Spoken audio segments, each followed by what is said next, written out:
Greetings, everyone. My name is Luis Molina, and I'm the host of the Life Puro podcast. Today, I'm with Michael Herklots of Ferio Tego, and so I'm looking forward to this conversation with him. Greetings, Michael. What do you say, man? Thanks for having me. Yeah, thanks for coming in. We're excited. Yeah, so am I. I've been looking forward to this. This has been a fun tour. We started in Nashville. We were in, where'd we go after that? Tupelo, Mississippi. Then we were in Lafayette last night.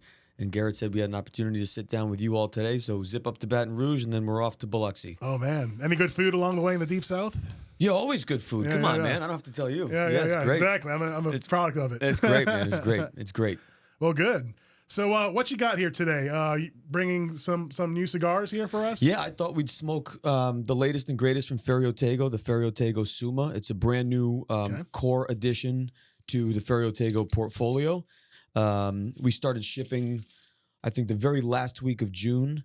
So I thought, why not? Let's fire up and enjoy this together. Is it one Vitola only? 4. It's 4, okay. 4, yeah. So it's a traditional core line available in 4 sizes. The Torpedo that we're enjoying now, a Corona Gorda, which is 5 3/4 by 46, a 6 by 60 Gordo, and what did I forget? And a Robusto, 5 by 50. How do you do with the 6 by 60s? Because I'd imagine like your image, your brand for Ferio Tego is more premium, ultra premium. And I know like the 60 formats really aren't, not to say they're not respected by that crowd, but how do you do with them? Well, I'll tell you, I started in 1999. So when I started, the concept of a 60 really didn't even exist. Mm-hmm. But what I have found over the last, 24 years is that a 6 by 60 really is an expected core Vitola contribution to a line. Mm-hmm. Now, I don't think necessarily you need to go much beyond a 6 by 60. I think that starts to play in some of the world that maybe you're alluding to that gets a little gimmicky. But a 6 by 60, in my opinion, is a very popular format. And so although I don't tend to enjoy 6 by 60s often, I think it's important that we add them. So nearly every blend that we make is offered in a 6 by 60. But I'll tell you, the interesting thing about 6 by 60s, when we talk about handmade premium cigars, we're always talking about the same 3 components: wrapper, binder, filler.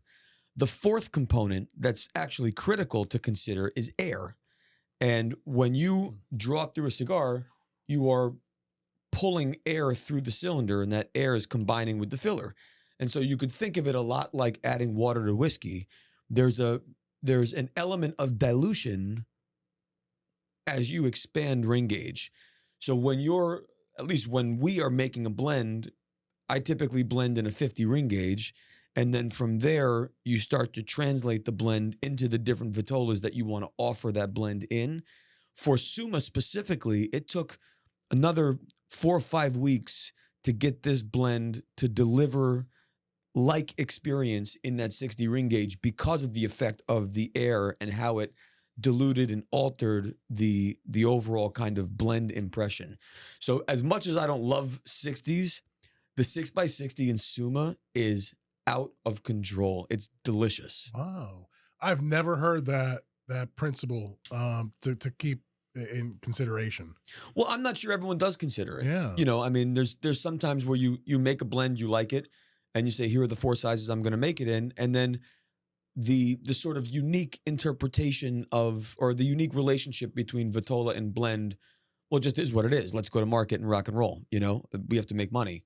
That's just not our philosophy. Our philosophy is really being very thoughtful and disciplined and making sure that we're testing and checking and assessing whether this is telling the appropriate versions of the story. Like, to me, Suma is the story.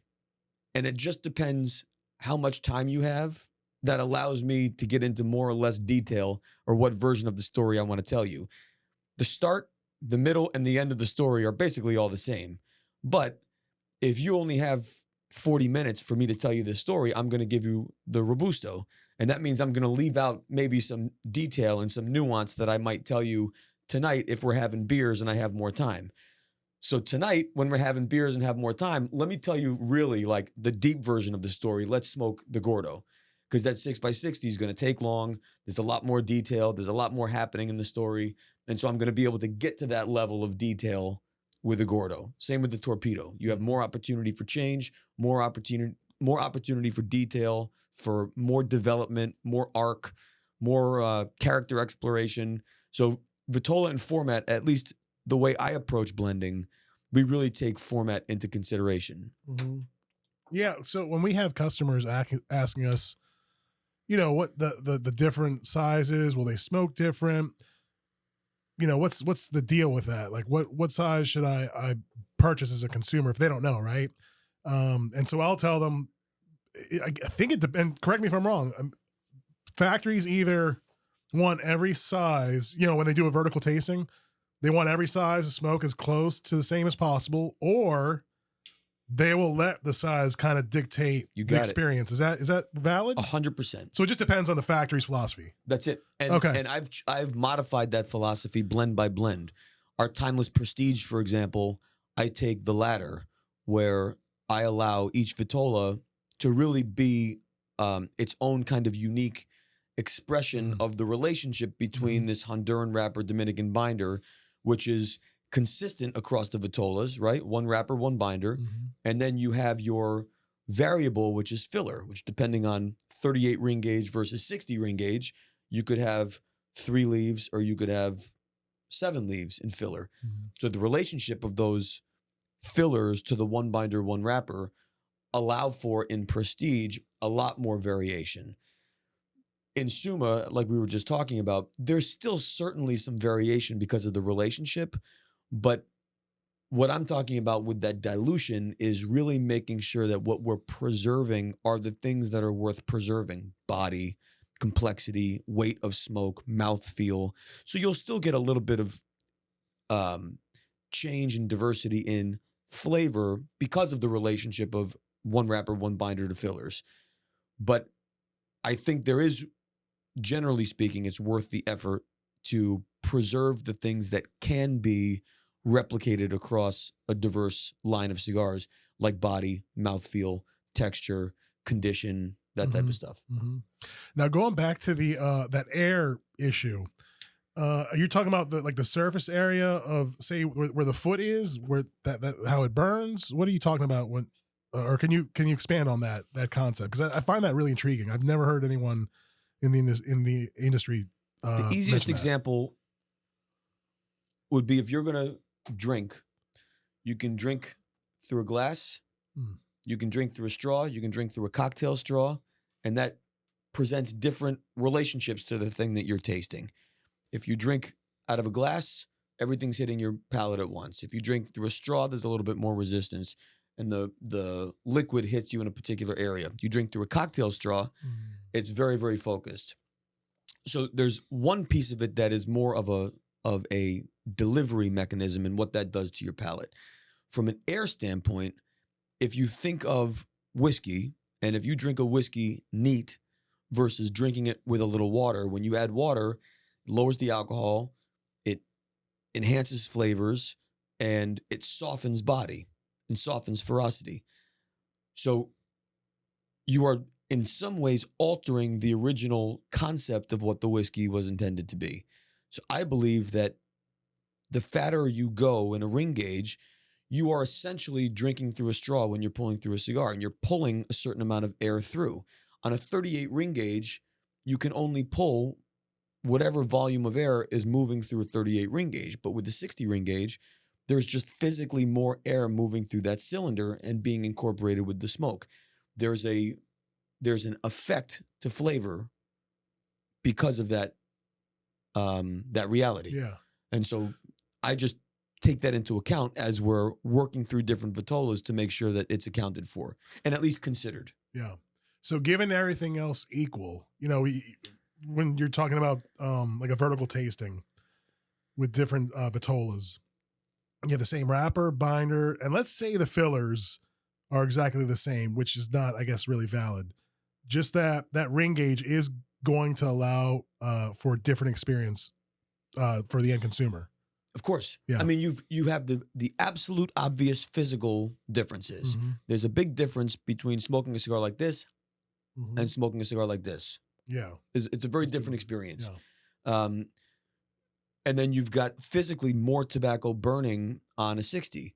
So you've got more volume potentially of smoke, depending on what the blend is, moving into your mouth than you would with a thinner, because you have 8 leaves burning instead of 4 leaves burning, right? 8 leaves produces more than 4 leaves.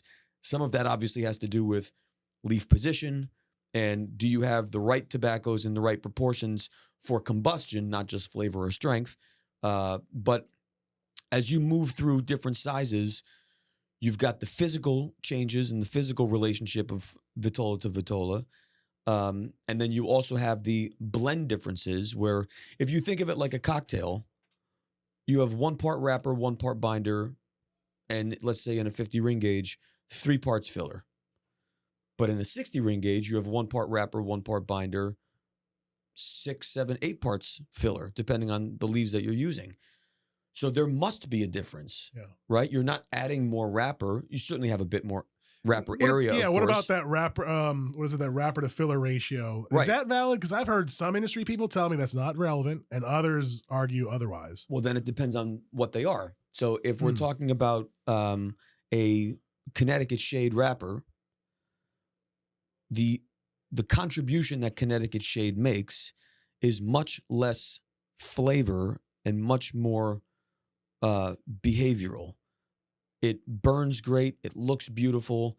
But the actual flavor of Connecticut is really non-existent. There's a little bit of woodiness sometimes. You go to Ecuador, there's a touch more. But the role Ecuador, Connecticut, or Connecticut in general plays is much more aesthetic and behavioral. Now, if you move to Honduran Corojo, we're smoking a Ecuador Corojo wrapper in this case. Okay.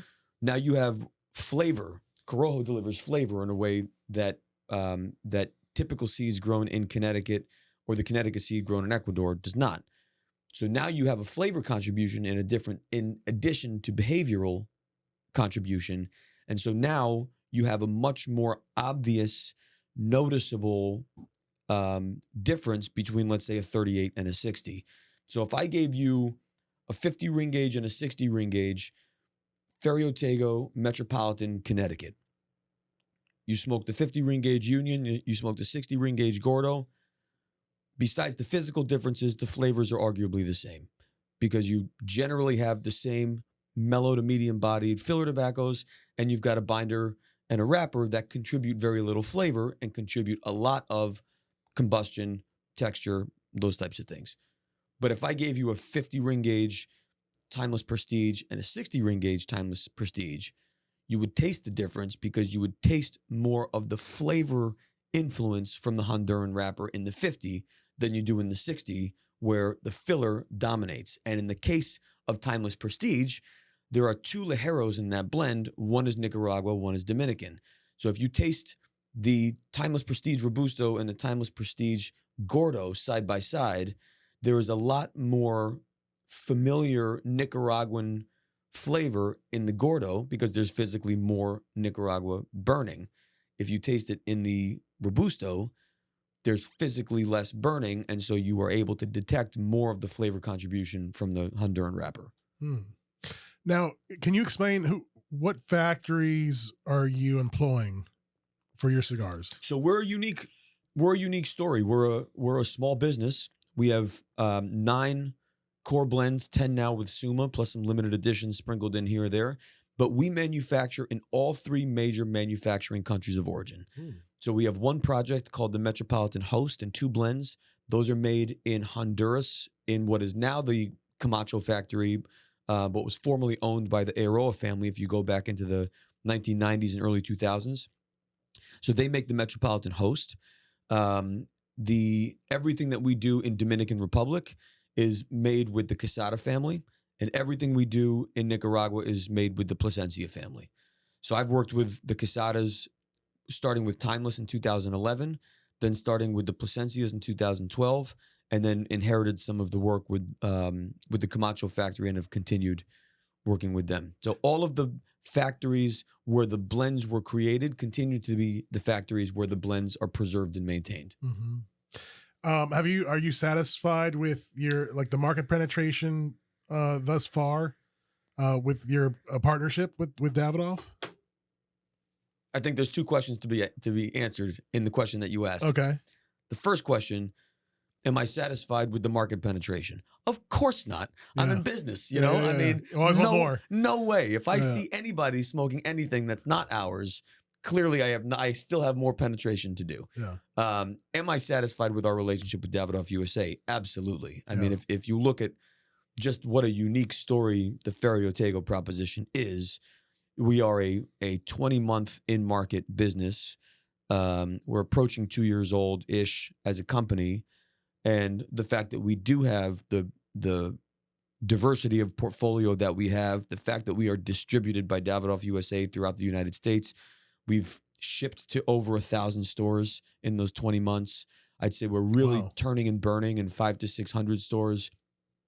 That is only because of the reality that is Ferio Tego. We make very, very good cigars. We have incredible manufacturing partners, and we have an incredible distribution partnership with Davidoff USA. And that, whatever that equation is certainly unique, but it's also proving to be successful. Now going back to Suma, is this going to be an annual release? Is this a limited edition? Suma is core. Okay. So if we talk about Ferio Tego for a moment, Ferio Tego launched in October of 2021 with 2 blends, each available in one size. Elegancia and Generoso, each one only available in a 6x50. And the spirit behind Elegancia and Generoso is really inspired by my affection for wine. So the idea that a winemaker can make a red and a white, a Chardonnay and a Cabernet, let's say, and those wines are completely opposite from one another. And yet, the winemaker applying their style is able to achieve some level of consistency and through line in style, despite the fact that Cabernet does not taste like Chardonnay and vice versa. And then we also know that every year the winemaker makes that version of the Chardonnay the best he or she can and produces as much as they believe they can sell and that that their audience demands, but also then will exhaust that inventory and then welcome in the next vintage. So the idea of an annual limited release is really the entirety of the wine business. You make it, you sell it, and you welcome that next vintage. But in addition to that idea of vintage, you're also then creating this culture of collecting, this culture of connoisseurship and cellaring and monitoring the changes over time. And of course, we know that a 2019 vintage is not going to replicate the 2018 vintage if the weather was significantly different. But if the winemaker is doing what they do, they're still applying their discipline to create as close to the same style and experience as they should, regardless of the changes in the vineyard. For Ferio Tego, Elegancia, and Generoso, with the exception of the idea of vintage from a growing season standpoint, we're using that as inspiration. So the 2021 Elegancia and Generoso represent a particular style and experience. Elegancia being that creme brulee, mouth-fillingly creamy, rich vanilla, honey, toffee, caramel thing. And the Generoso, made in Nicaragua, has more of that earthy, baking spice, leather expression. Both, though, share a wonderfully balanced, mouth-fillingly full, creamy texture, despite the fact that the flavors are really in 2 different schools. And so that shared through line is winemaker's philosophy, right? That's the touch that I put on both that really carries through my style. However, it's still just one size in the 2 blends packed in a travel humidor. So there isn't that spirit of core, which is what our industry is built on. After the launch of Elegancia and Generoso, we got to work building back the Metropolitan selection, Timeless collection. That was a tremendous amount of work to do.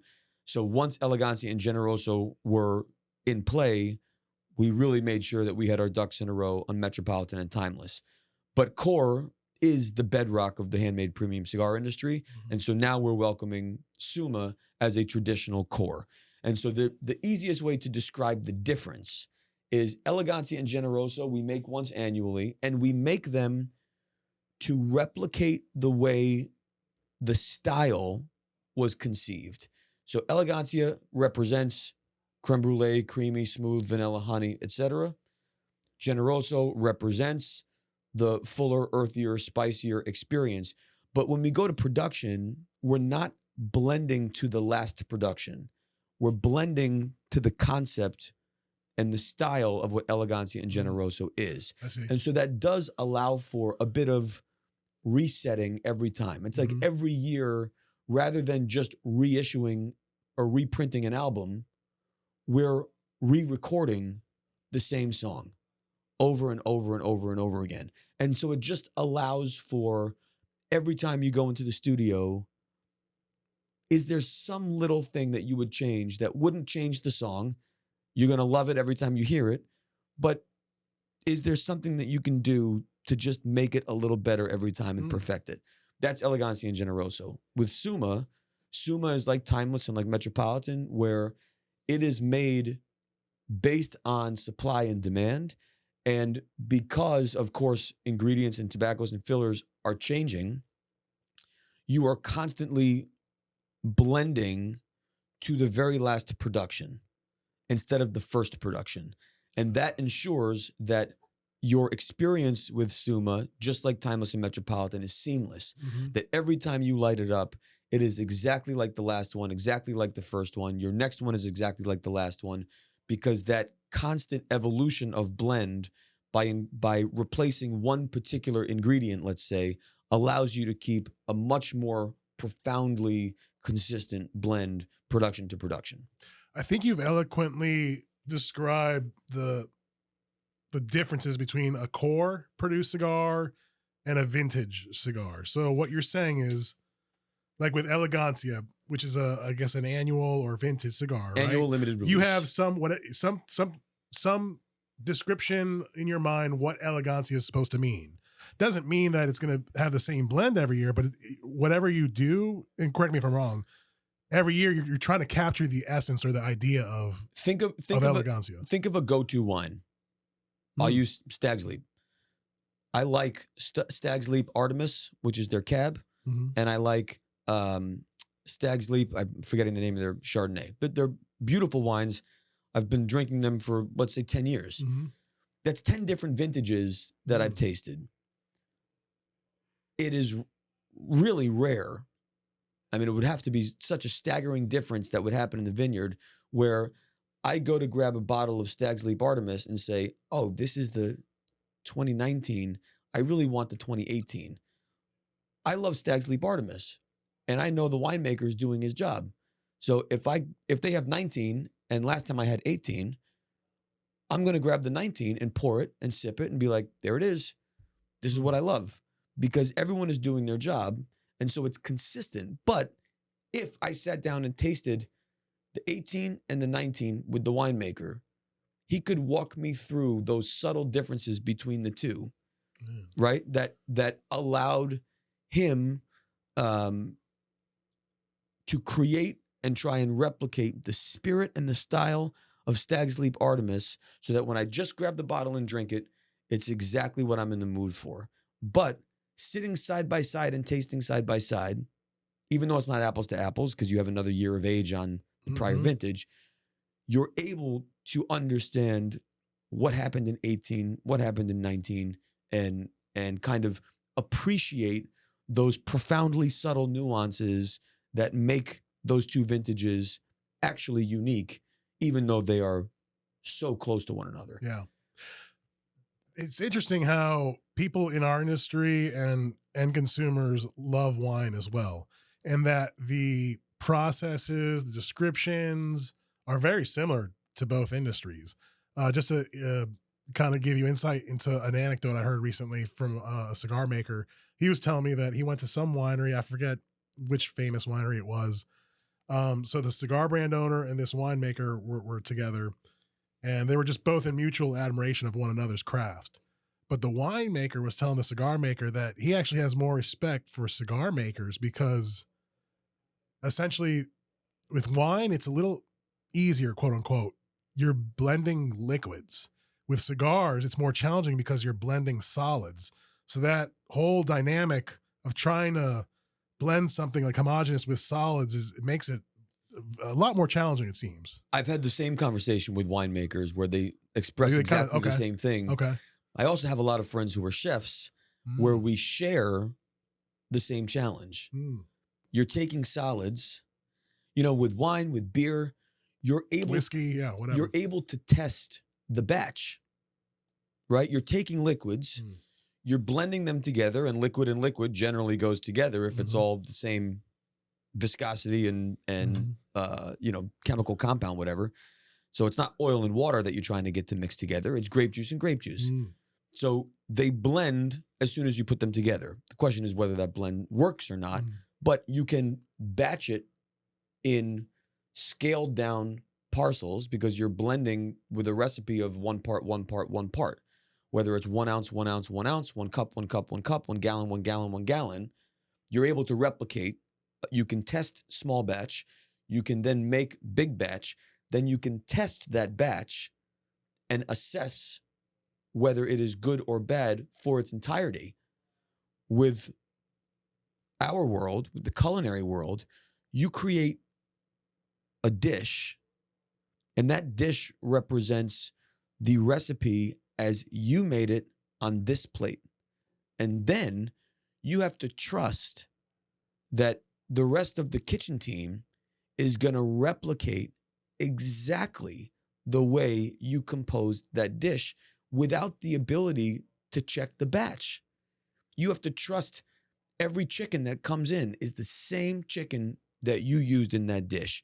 Every time someone measures out parsley, it's the same parsley in the same amount, in the same size in the dish. And so that level of risk and exposure, because there is no ability to test the batch, what you're testing is just one version of it. I know how this tasted when I approved it. I know how mine's tasting right now. I have no ability to know whether yours is doing exactly what it should be doing. You just have to trust that process. That is a crazy, paralyzing I've always wondered that too. And I don't think I've heard anyone discuss this topic. When a customer comes to me and tells me, oh, this, brand X didn't smoke well, right, or whatever. There's no way for me to verify that. Like, I don't know if it was something, a user error, or there was something with the manufacturer or during the shipping, but there's no way for a cigar maker to test really like every cigar and smoke it. Even the things that we can test for, even with every cigar, if you choose to invest, I mean, you can check the weight of every cigar and knowing that the allowable variance of grams would suggest that the blend is correct. You can draw test, knowing that the number of cc's of air based on the vitola is within the allowable range. So that's correct. But there's only so much you can test for. Right. And then otherwise. Right. Yeah, you can test like you said, the draw, the weight. Otherwise you go with combustion. Until you light it and taste it, there's no way. It's kind of like, all right, here we go. This is really where, and look, I did retail for 21 years of my career. This is also where manufacturer reputation is critical. There is the possibility for systemic problems. I mean, if you are not processing your tobacco appropriately as a manufacturer, and then you put products in market and there is consistency in complaints about combustion, that could very well be a systemic problem that wasn't verified because a piece of the process was rushed. And if enough people repeat the exact same experience, this cigar doesn't burn, this cigar doesn't burn, this cigar doesn't burn, then you're going to eventually say, I think we have a problem with combustion with this particular blend. More times than not, however, what you're hearing is the true one-off example of this minor flaw that happened in the one cigar of the 300 that particular team made that day. And unfortunately, you were the one that got that one. Yeah. And as long as the occurrences are so few and far between, then I think that gives you the reassurance to say, we're in business with the right partner. This is one error. You can explain that to to a customer, and then you figure out how to resolve the Yeah. problem. Are you in international markets right now? We Or are, do you desire to? yes, Okay. we are. The United States of America is the single largest handmade premium cigar market on the face of the earth. We have our priorities in the United States. And as you can imagine, factories, although we're certainly coming down a bit from the COVID boom, factories are pretty full. So for our ability to scale, we really have to pick the market that it is most valuable to scale in. And the United States is the most important market to scale in. That said, we have thankfully gotten a lot of interest from other markets, but with each country comes a whole new set of challenges: registration challenges, trademark challenges, regulatory challenges, import challenges, packaging and warning label challenges. And so you're really kind of starting from scratch with each country. So we're being very thoughtful about making sure that with the limited resources we have, which today is just me and my partner Brendan, that we're investing our time and effort where we can get the greatest return, which today is continuing to grow and build the American market. However, we have made a lot of progress in exploring some international options. And so I would expect we'll start to be able to announce some of those international options as we get into the second half of this year and definitely in 2024. The reason I ask that is because you're talking about, I mean, I don't think Americans really understand or really can appreciate how great the quality is of cigars right now, especially the non-Cubans. And I mean, I might get in trouble for this, but I mean, you've probably heard the same anecdotes too about the Cuban sector, and the lack of quality has just diminished over the years. I imagine a lot of these non-Cuban, or what some people call the New World cigars, entering these international markets are just gaining more market share just because, and consumers in the international market are just done paying the high prices, especially with the price increases that Cuba has seen this last year. They're just done with that. And they'd rather pay a lesser price for a higher quality product. So I'd imagine if you started entering... I heard a great term from an international retailer who typically you hear this old world, new world. Old world being Cuban, new world being non-Cuban. And this retailer, when I asked him if he had a lot of success with New World cigars, he said, no, we have a lot of success with free world cigars. And I thought that was a great distinction because typically when we talk about the challenges in the old world market, which is dominated certainly by Cuba, the single biggest difference, forget terroir, forget seeds, forget blends and brands, the single biggest difference is the ability to invest. In Cuba, they are generating material to cash in everything they do. And you're all working for the same guy. Everyone is to generate. You could be a heart surgeon, cab driver, cigar maker. You all work for the same guy. Yep. And so if there needs to be more money raised, the only way to do that faster is to spend less time investing in the time something like this requires, whether that's in quality control, whether that's in curing, fermentation, and aging, whether that's in blend maintenance. If you're trying to go from raw material to cash, time is the most expensive part of that process. And it's the only thing that you can shorten. Yeah. When you look at the free world cigars, you have the advantage of private enterprise and private investment. And so that's where you really see the best of the best rise up in their consistency, in their ability to create complex flavors, in their ability to replicate that experience, cigar after cigar, production after production, year after year. I did an exercise once where I went back and looked at all of the reviews on record for the most famous Monte Cristo number 2. And I went all the way back to 1995 and looked at those reviews. And those reviews went from strong, full-bodied, earthy, leathery, rich, and intense to medium-bodied, creamy, smooth, delightful, Now, I don't know about you, but those Yeah, don't yeah, sound yeah. like the same experience to It's me. like a 180. Yeah.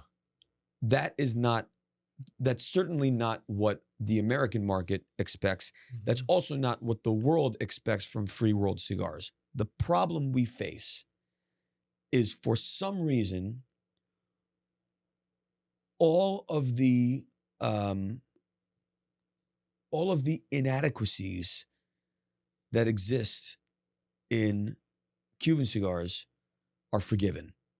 Yeah. And we Yeah. do not have the advantage of forgiveness in Mhm. our world. Yeah. And I see it all the time.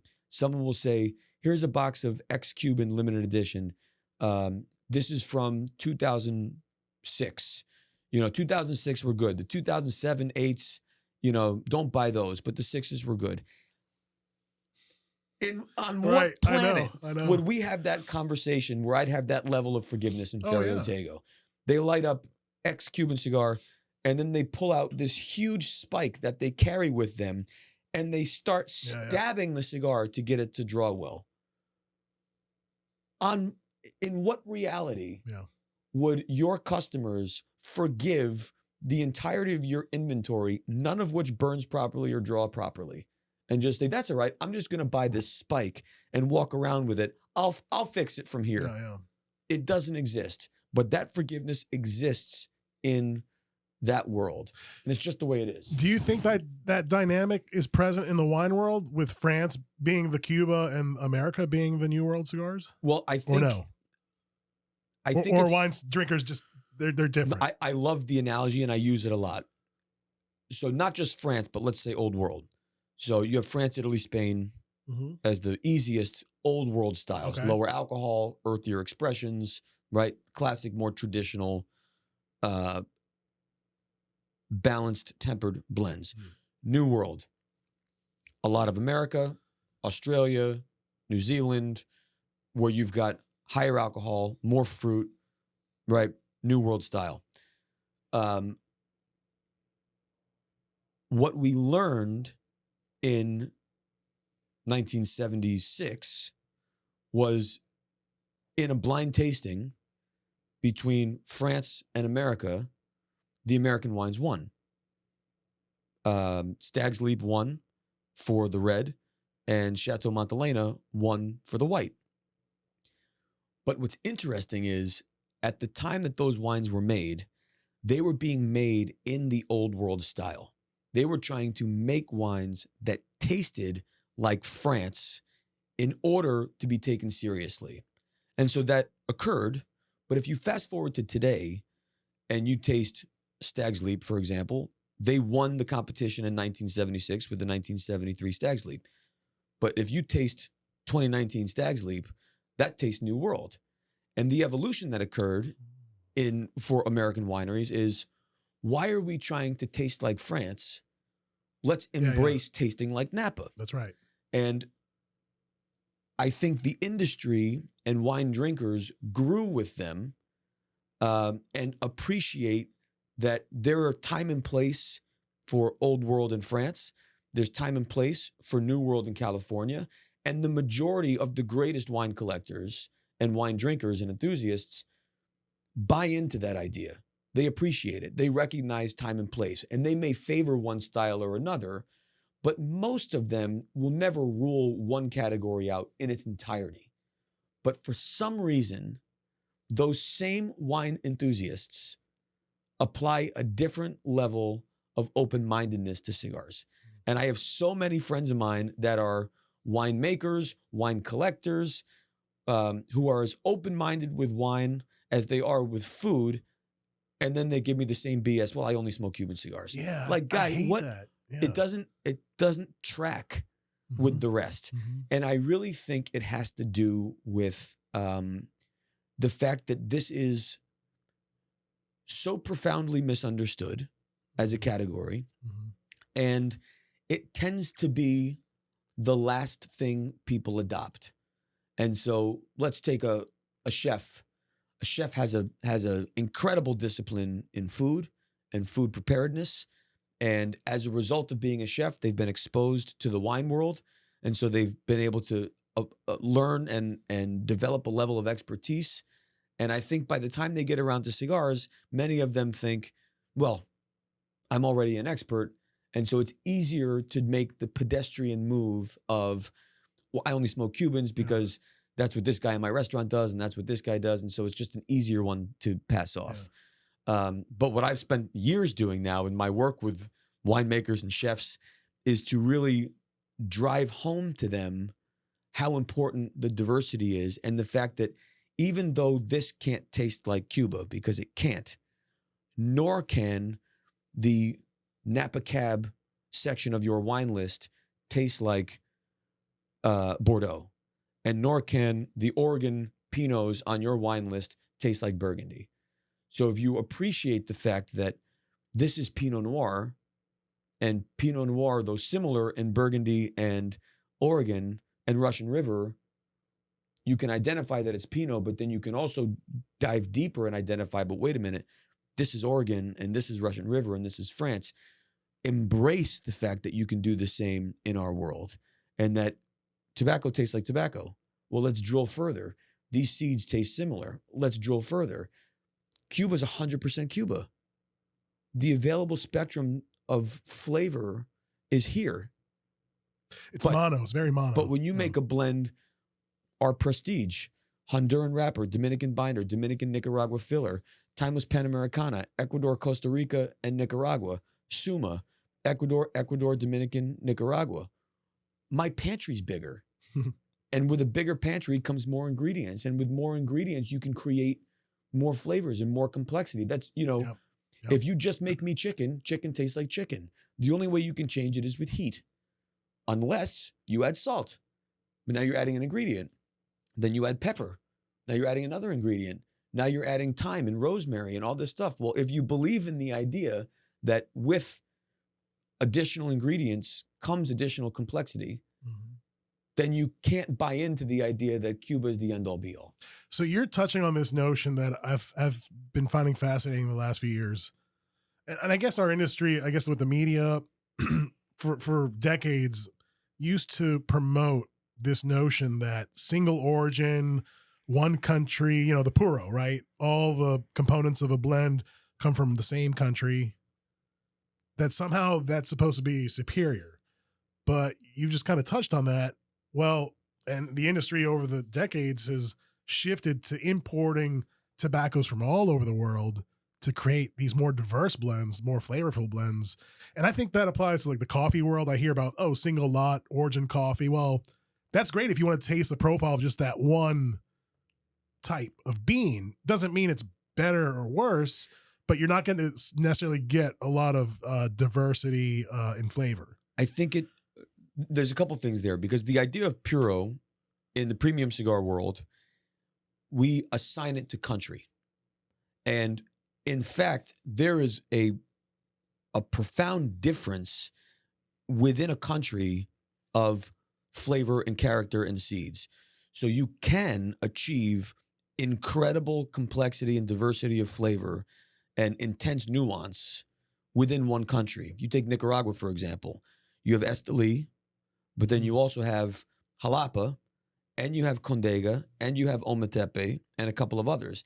And even though they're all within Nicaragua, the performance and behavior and characteristics of the same seed grown in those four regions in the same year, it might as well be Pennsylvania, Arkansas, and Nevada. I mean, they're as different as it possibly gets. However, that also takes a lot of effort and a lot of work to create a Puro that is complex and nuanced, even from the same country.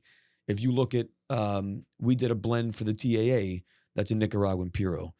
Our Timeless Supreme is a Nicaraguan Puro. But in Nicaraguan Supreme, Timeless Supreme, we use all four micro regions in that blend. So you could theoretically come to the conclusion, well, Nicaraguan Puro, it's going to be linear. I'm going to expect it to be linear. Like strong or bold. But when you smoke Supreme, it doesn't smoke this way. It smokes this way. And that's a function of the influence of these four microclimates. I think, though, the idea of single origin is more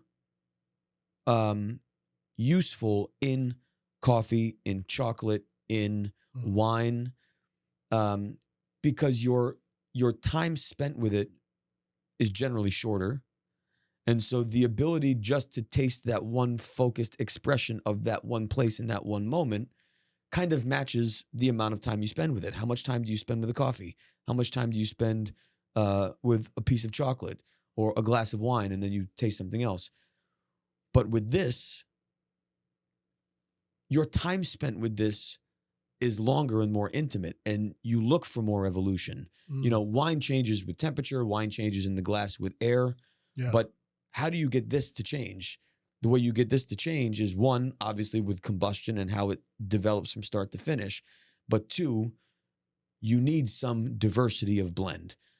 Even just to get it to do what it's supposed to do. You need higher on the plant for strength and flavor. You need lower on the plant to enhance combustion. You need middle of the plant for that balance of body and mouthfeel and smoke. A Puro is not one region, one leaf position, one vintage. Okay. To get to that level of single origin would be painful. It would be the most monotone, boring, awful experience. So even within a Puro, you really are still working with blend. I just believe that you're, even in a single country with all of the diversity of microclimates, Nicaragua still tastes like Nicaragua, let's say on a spectrum like this. You grab Ecuador, Sumatra, it doesn't taste like Nicaragua. You grab a Dominican Piloto, it doesn't taste like Nicaragua. And as a blender, I just love creating blends that are that vast. But I have a ton of friends who make cigars who love to keep it tighter and like to keep the diversity of their portfolios tighter. And that's purely just school of thought. Yeah, that's just personal preference. Yeah. No right or wrong on that. So I remember talking to this gentleman. He works in a Nicaraguan pre-industry part of the industry, fermenting the tobaccos, right? And this gentleman's, he was in Cuba before the revolution in the industry, during the revolution, right after, and then he finally went to Nicaragua. And so I asked him, in your opinion, if you can be honest, do you feel that, and he's in Nicaragua, do you feel that Nicaragua today is superior to what Cuba was even before the revolution? And in his opinion, he felt Nicaragua today outdoes the Cuba of, the pre-revolution. I think Nicaragua, Dominican, and Honduras. Yeah, sure. He just happened to be in Nicaragua. Yeah, but it must, because it would be not to. I understand. And I'm not dissing Cuba, no, right? And I understand the question you're asking, but it would also be like, do you think hospitals today in America are better than hospitals in 1965? Sure, that's valid. Of course they are. Yeah. Right? I mean, we've learned so much. Time is a function, yeah. Right. We have more technology. We've learned things. We've made a lot of mistakes. We've made new headways. We have new processes. We've discovered new diseases. We've discovered new. It's the same with our business. For years you would lose a crop to blue mold, or you would lose a crop to black shank. And so the first thing is, well, how do you fix that? Well, you treat it. Well, actually, the other way you fix it is by creating hybrids that become resistant to those diseases. And then you start analyzing the soil and say, well, actually, it could be because of this component within the soil that is making blue mold more likely to occur here. So actually, before we even plant, and before we plant this new hybrid, let's change the composition of the soil and reassess the soil. So all of that ability to assess and pre-assess and change and manipulate has allowed us to come so far. And we're a more mature industry, so there's more money has been made than ever was made before. And so that money is reinvested thoughtfully into processes, into aging, into curing, and even the process of curing. If this is one of my favorite stories, and I'll use his name because he's the guy that taught it to me. I was driving through the Cibao Valley with Lito Gomez from La Flor Dominicana. And when I started in the business in 1998, La Flor Dominicana cigars were among the mildest cigars you could smoke. And at that time that I was cruising with him, it was probably 2008, 9, somewhere around there, 2006. So he had launched Ligero and Double Ligero at that point. And I said, Lito, I don't understand. When I started, your cigars were so mild, and you still make cigars that are mild, but now you're making cigars out of Dominican that are just so much more intense. What changed? And he literally slammed on the brakes and pulled over and said, what do you see over there? And I looked over at this field and I said, I see tobacco. And he's like, exactly. And what's that thing right there? I said, that's a curing barn. He said, right. And what do you see in the curing barn? Leaves? He's like, yes. Okay, let's go. I'm thinking this guy's out of his mind. Then we get to his farm and he says, what do you see? Tobacco. And he goes, what do you see there? Curing barn. And he said, what don't you see? I said, leaves. He said, exactly. Dominican Republic classically would cure in open air barns.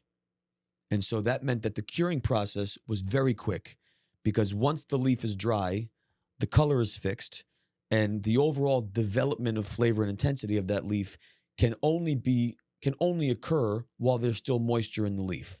So the leaf goes from green, and then it starts to break down its chlorophyll, lose the water, and go into yellows and other things. But in Dominican Republic, by the time that leaf was dry, the leaf had only changed, let's say 15, 20, 25 days. So it was fixed at a very early stage, and it preserved a very thin, light flavor. However, more and more Dominican Republic, particularly Lido, spearheading some of this, started adopting a Cuban style of curing, which is what had been being done more in Nicaragua and Honduras. And that's larger, closed-in barns where you can elongate the process by preserving some humidity, by maintaining a little bit of temperature. And by doing that, you don't dry the leaf at yellow. You allow that leaf to further develop and get richer and richer and richer into darker colors of red and brown and become more intense in body and flavor. And then once the leaf is 45, 50, 60 days going through this much slower process, you've developed a flavor that is way more intense and rich. And then you add some heat, you open up the sides of the barn, you dry the leaf at a much further enhanced, developed state. And that simple process completely changed the face of the blends that he made and a lot of the blends coming out of Dominican Republic. And it's literally just the curing process. Wow. But to me, those processes are so important, and the ability to learn new ways of doing things and try them and test them and then apply them. The cigars coming out of Dominican Republic today are far superior than the ones that were coming out 25 years ago. Never mind Cuba. Yeah, because I've been in retail 20 years now, and I used to hear back then this stereotype of Dominicans. They're all mild. By the way, my cigar is burning great. I'm just talking too much. Yeah, I know. Yeah, most of our guests do that, so don't worry. But yeah, it used to be that these countries all had a stereotype. Dominican Republic was very mild or had this profile, but they really changed that notion. And so, I guess it's not valid, right, anymore to just have this blanket statement over any country, like, oh, Hondurans taste like this. No, it just depends on the factory. I just led a seminar at this most recent PCA convention in Vegas, and it was a blending seminar, and the guests were Christian Eiroa, Manuel Quesada, and Nestor Plasencia Jr. And the very first thing that we talked about was we've spent the entirety of our industry talking about the country of origin. This is Dominican, this is Nicaraguan, this is Honduran. And in reality, that actually gives no information at all, does it? And they all laughed. They're like, not at all. Yeah. I was like, great. So what actually matters? And to a man, we spent probably 20 minutes of our conversation talking about it's the specific seed grown in that specific microclimate, and then it's the specific condition and preparation of soil prior to the seed growing, how it's grown, when it's topped, how that tobacco is processed later. And the reality is that whether it comes from Nicaragua, Dominican, Honduras, Ecuador, Costa Rica, Mexico, Peru, that's really not the most important bit. Yeah. The most important bit is what do you do with it after, regardless of where it's from? And then when you taste it, what is it delivering so that you know how you can apply it, and more importantly, how you can replace it. when that particular ingredient runs out. Because in the spirit of core, timeless, Suma, creating a blend is like casting a Broadway show. So once you know what the script is, you go out and you find the right actors to play the right roles.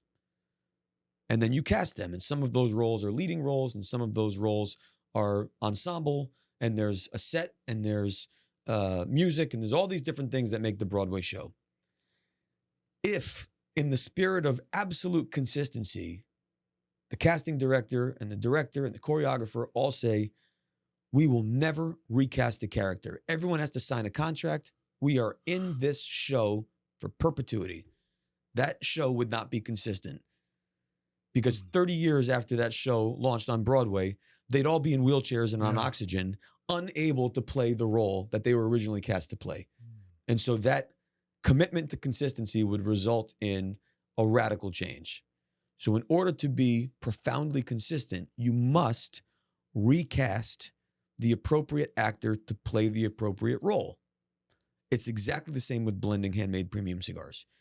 So let's say one particular tobacco runs out of a blend of 6 tobaccos, and that one tobacco, for fun, is a 2019 Criollo 98 Seco, middle of the plant, from Esteli.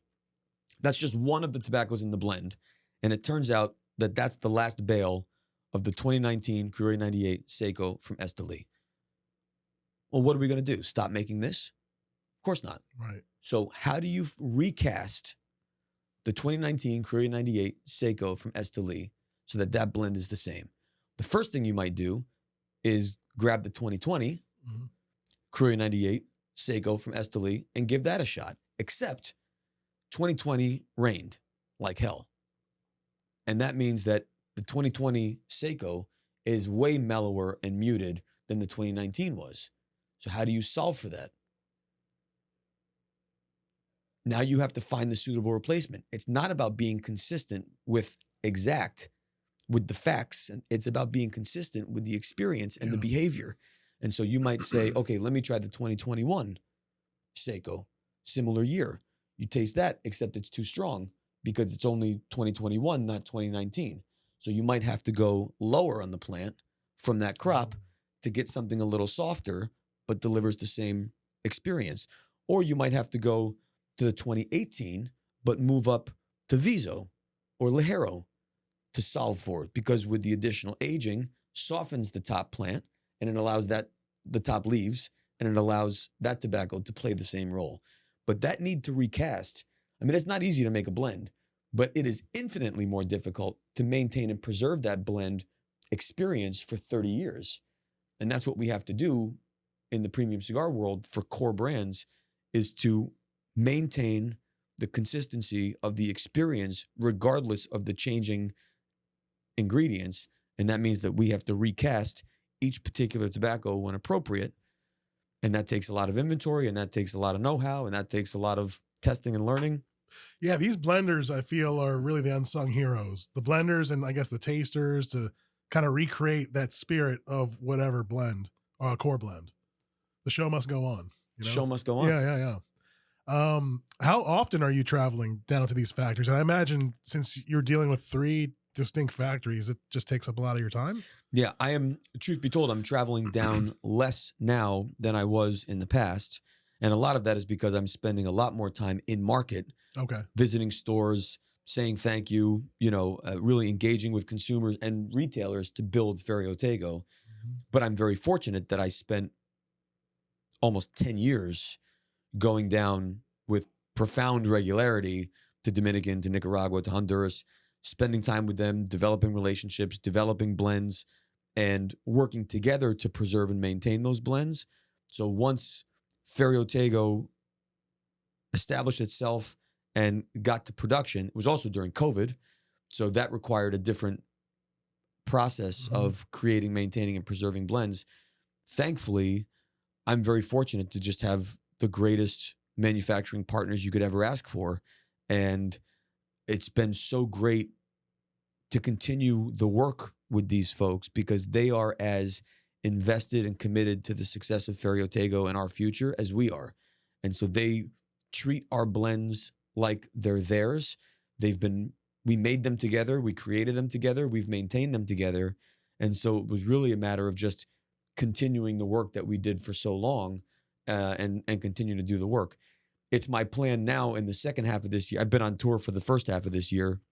In the second half of this year to get down again, to start planning 24 and 25. And then in 2024, it's my plan to redivide my time, balancing more time in factories to start working on a few more projects. But I also believe that as much as we love new things in everything we do, this is a meme culture today. Yeah. Crypto, stock markets, right? Craft beer, premium cigars. Like we're living in this world of what's new right now.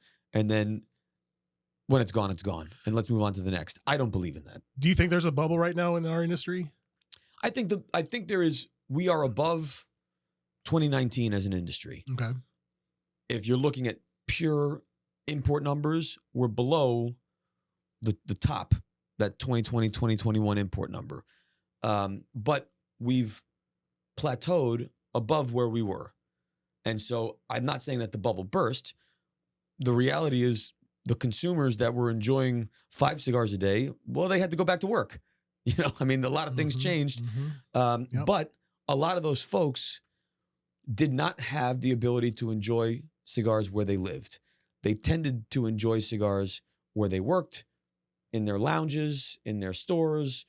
But during COVID, one of the things that I think is so incredible is how many people found or created spaces to enjoy premium cigars where they lived.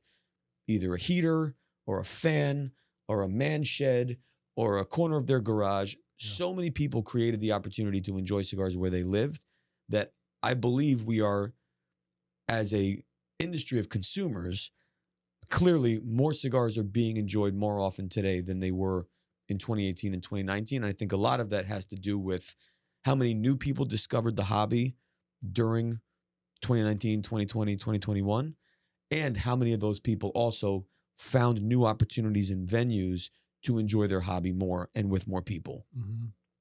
And now with the millennials coming of age into that like prime cigar entry age, I've always been impressed with your social media activity. You have one of the top followings. I'm sure that's going to help lay the foundation for the next group coming in and maybe going forward. Here's the thing.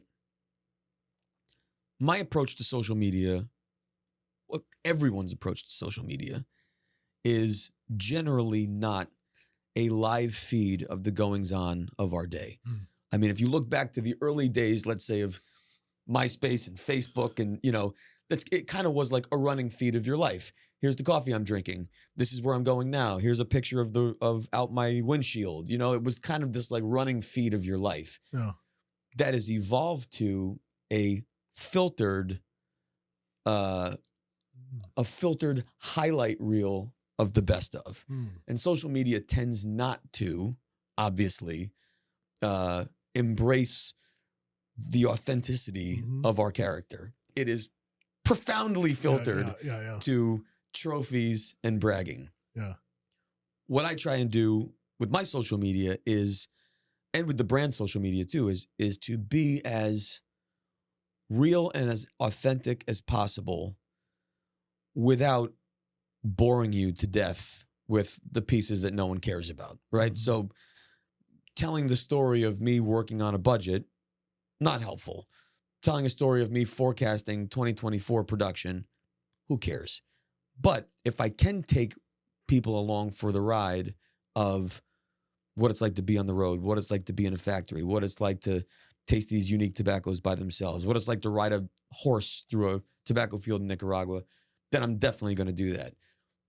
What I hope for this next generation coming in is that they approach what they're seeing with the reality that it's not all there is.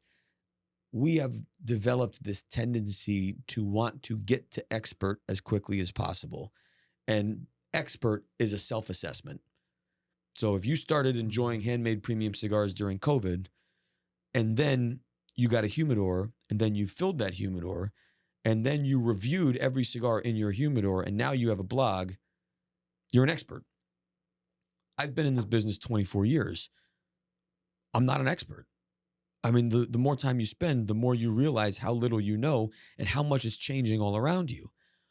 What I hope this next generation of cigar enthusiasts brings is an open-mindedness and a humility, but also a spirit of simple enjoyment. You know, this quest for connoisseurship, you lose the ability to just enjoy it. Right. And that's, you know, I was talking to someone yesterday at an event, and he said, you know, my palate's not sophisticated. You know, I hear people talking about, you know, hints of leather and toasted nutmeg and citrus peel. He's like, you know, I don't know about all that. I said, my man, I don't know about all that. I'll tell you what, when we make a blend, we're not talking about citrus peel and a walk through the park and rose hips and, you know, rubber ball and tennis ball and what's the get out of here. Yeah. We're making cigars that deliver great flavor, that is repeatable, that's compelling enough to make you take another puff and allow you to say whether you like it or not. And the only reason people talk about cedar and cashew versus walnut and peanut versus, you know, the only reason that occurs is because there has to be the ability to describe one from another. Mm-hmm. But it's become performative. It's become a shtick. It's become, you know, how crazy can my tasting notes go? To the young adults, now full adults, 21 years old and over, who are discovering handmade premium cigars, don't take the bait. Mm-hmm. Just don't do it. It doesn't matter. Cut it, light it, taste it, talk about it, walk back into your favorite brick and mortar shop, share what you loved about it, and ask for another recommendation. Mm-hmm. Don't be the expert. Don't try to be. Go visit the experts. I mean, you've dedicated 20 years of your life to learning this ridiculously simple, most misunderstood hobby. You're all in. Ask you those important questions and allow you to share not just the what, but the why. You know, we've lost the love of learning, and we have to get back to that. Yeah. But I'm excited for that group to come in.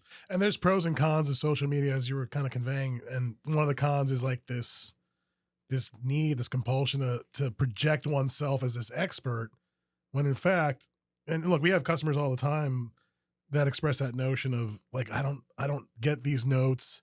And I just tell people, look, in the end, you either like it or you don't. That's it.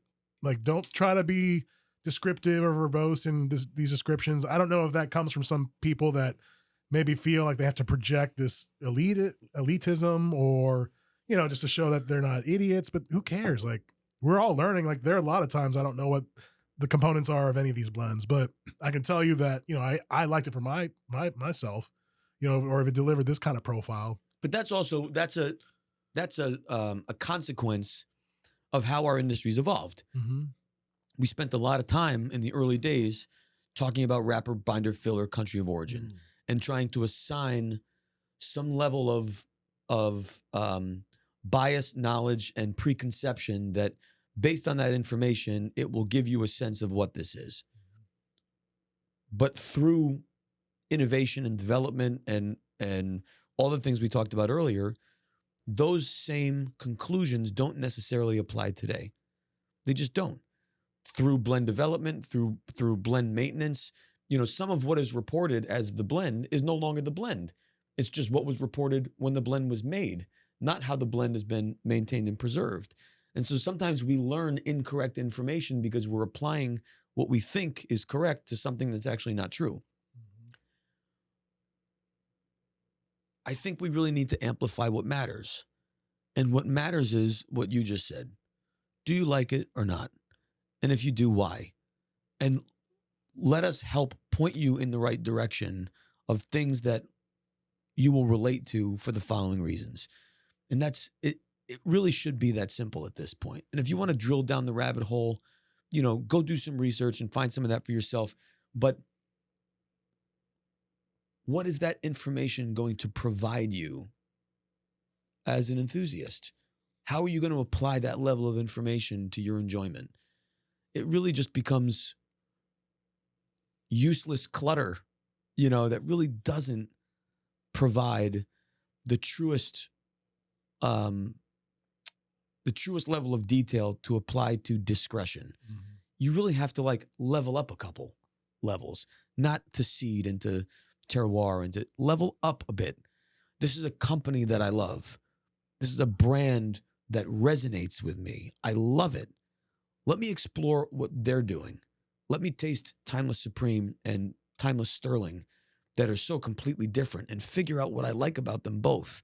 Let me taste through Ferio Tego, Elegancia, and Generoso, these two brother and sister blends that are polar opposites, but yet share this really unique kind of body and characteristic. You're going to come to a conclusion that you really love Ferio Tego. That's great. Then drill down one level. Elegancia is made by Quesada. Let me see what else Quesada makes. And then level back up again. Well, they have their own blends. Let me taste through some of those. Mm-hmm. Well, the Generoso is made by Plasencia. Let's go explore Plasencia. Well, Plasencia also makes great cigars. Mm-hmm. Let me go explore those. That's as deep as you really need to go to really start to explore and appreciate the things that matter most. And the things that matter most are philosophy, integrity, commitment, all of those types of ethics.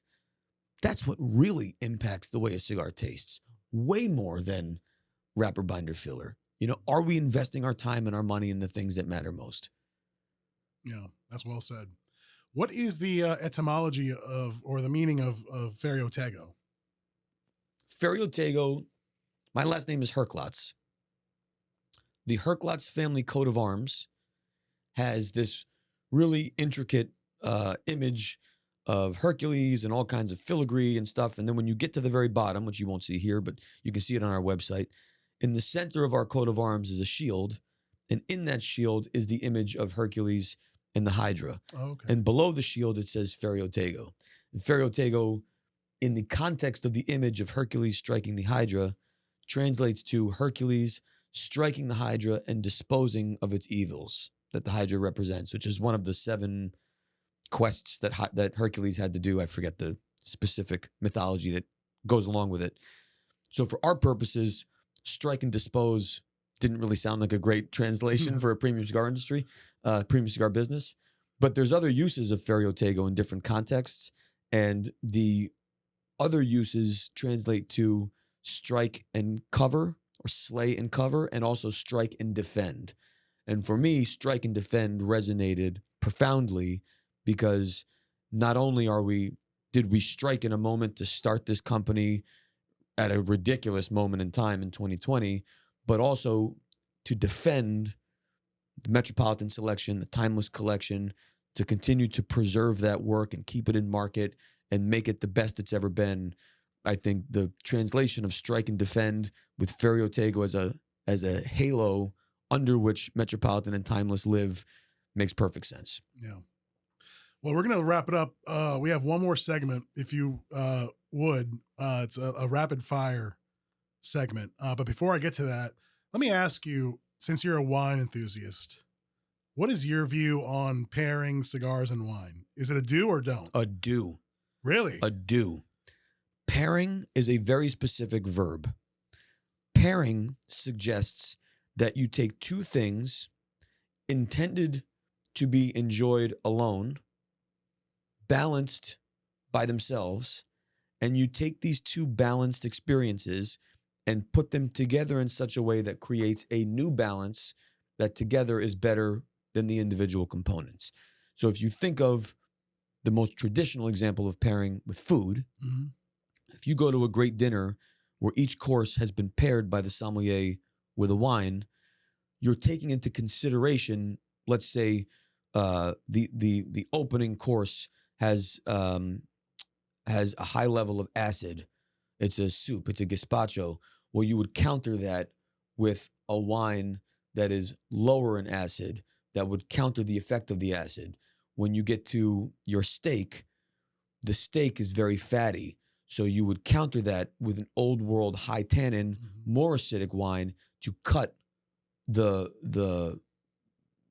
fattiness of the fat, right? And so it creates this dialogue on your palate where food and wine are interacting in a way that leave your palate in a place that it wasn't with just a bite or just a sip. I believe the same thing is achieved with cigars, and I believe it's not achieved actually with spirits if we're truly talking about pairing. And that's because with spirits are so high alcohol and they're so ferocious in their flavor and in their heat and in their astringency that whatever was on your palate is replaced by a spirit, particularly a spirit that is neat. So the ability for even the richest and heaviest cigars, flavor and nuance, to survive the intensity and strength of a spirit is very difficult to do. And so you have to be more thoughtful about how you combine spirits in cigars and in what order. I believe you sip first and then layer the smoke above the spirit to try and get that to live on. However, with wine is between 12 and 14.5%, most of the wines we drink. So pretty low alcohol, very different family of flavor. It doesn't have the cloying weight that high alcohol spirits has. And so it allows an opportunity for more of that dialogue and interchange of what's the star of the show. Take a sip, wine is the star. Take a puff, cigar shows up. But the sip didn't erase the flavor and finish that was already here. It just fills in the blanks. And so then it really comes down to how do you want to pair? Do you want like flavors together? Or do you want to take the food approach where you're figuring out where your fat is and where your acid is, and then you counter? So there are some cigars like Suma. Suma's fatty. Suma smokes the way a marbled steak eats. And so I would pair Suma with a wine that is old world with a bit more tannin that would be considered a food wine, a Bordeaux, a Cab, a blend, Sangiovese, something that would counter the fat of the Suma. Yeah, I felt that would be a good pairing. Whereas if you were smoking Panamericana is a bit more herbaceous. It's not drying necessarily, but the influence of that wrapper is a bit more drying to the palate, in which case I would go with a New World wine, New World Napa, something that would impart something that's more luscious, that makes you salivate more, that resets the balance and creates that new balance.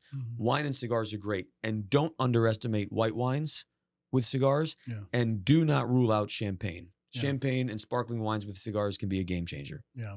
I love a lot of the white wines out of Galicia. I'm a big Spanish wine enthusiast. Albarino with a timeless Sterling. Oh.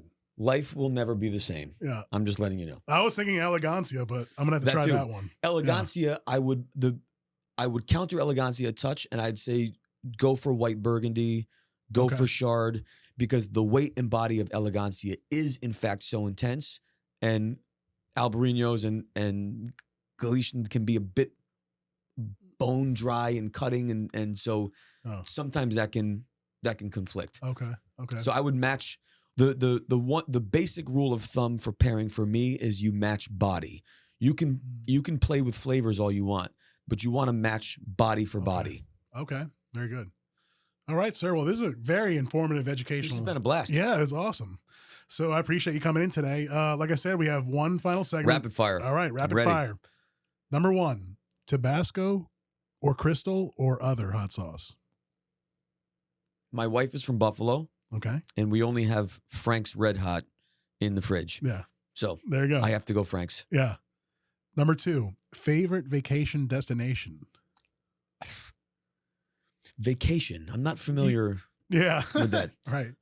Favorite vacation destination. I mean, really anywhere with my family. You know, I don't get enough time with them as it is. But I will say we have lately been going back to my hometown. There's a little lake that we had a little tiny cottage on growing up.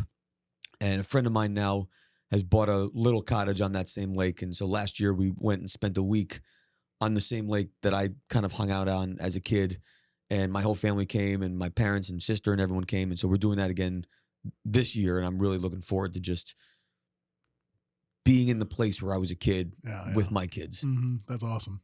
Number 3, the ideal person you would want to smoke a cigar with, alive or deceased.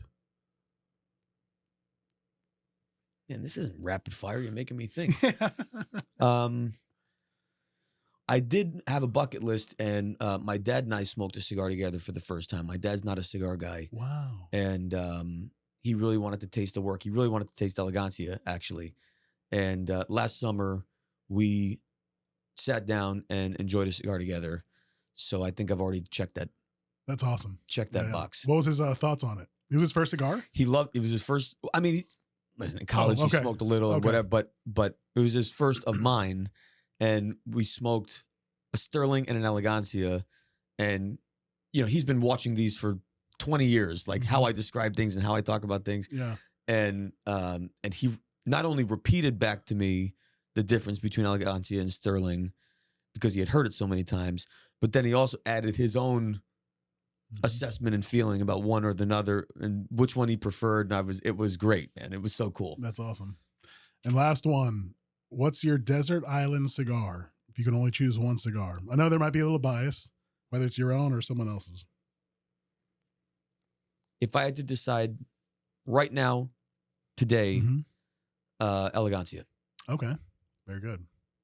Well, that does it for us, Michael. Thanks again. We just got started, man. I know. There's so much I want to ask, but no, I know. I hope we can do it again then. Absolutely. You're always welcome here. Awesome. Yeah, we got to get an event with you here. Awesome. Sure. And I appreciate your support. I really do. We're working hard. We're a small family business, but we're awfully proud of the work we're doing, and I appreciate you guys advocating for us. Yeah, no, we brought you in right away, and no, we hope to continue and leverage that even further. Killer. Awesome. Thanks again. Thank you. All right, everyone. Until the next cigar. Thanks again.